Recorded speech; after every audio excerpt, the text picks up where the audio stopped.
Xainlik edən insan birdən-birə böyük xainlik etmir heç vaxt. Xırda-xırda nələrsə edir. Sənin sərhədlərini yoxlayır, sənin nə qədər keçə bilən insansan, nə qədər uyumlusan, nə qədər yola verən birisən. Necə əslində bunlar situasiyalarla üzləşmək, nələri ki, sonradan bağışlamaq çətin olur, keçmək çətin olur. Belə bir şeylərlə üzləşmək əslində bir hamısının doğrudan mənası var. Bu bizə onu göstərir ki, bax sən həyatında məsəl üçün bir çox vaxt addımlarında başqalarını daha çox düşünmüsən məsələn.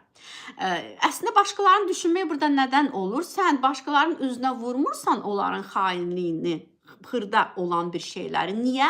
Çünki fikirləşsən, deyərəm, bu insan uzaqlaşar, üzünə vuraram, mənimlə münasibəti soyuyar, dəyişər keyfiyyət, ümumiyyətlə ya da itirərəm bu insanı. Ay, bilirsiniz necə? Yəni insan əslində yenə də özünə görə etmiş olur bunu.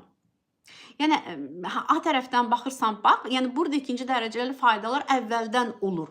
Əgər də müəyyən qədər insan anlayırdısa qarşısındakı nələr edə biləri, insan əvvəlcədən təxminən bilir. O demək deyil, bax bu mövzunda mən demək istəmirəm ki, hər bir insan həqiqətən də öz seçimidir də, ümumiyyətlə bağışlasınmı, bağışlamasınmı.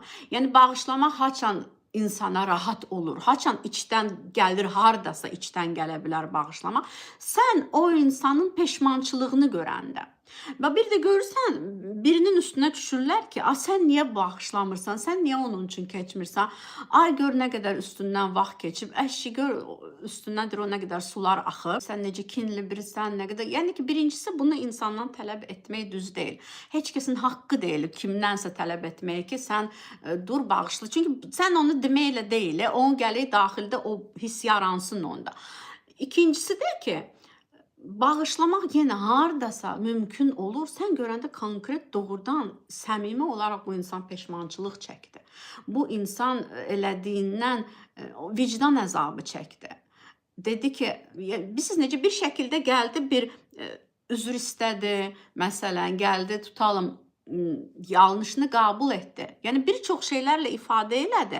Bir sözlə həm könlünü aldı, həm boynuna aldı ki, yanlış idi. Yəni o halda hardasa əlbəttə ki, bağışlamaq mümkün. Bir var ki, ətrafın sənin deyir ki, məsələn, bağışla, nədən bağışlamırsan? Düzdürmü?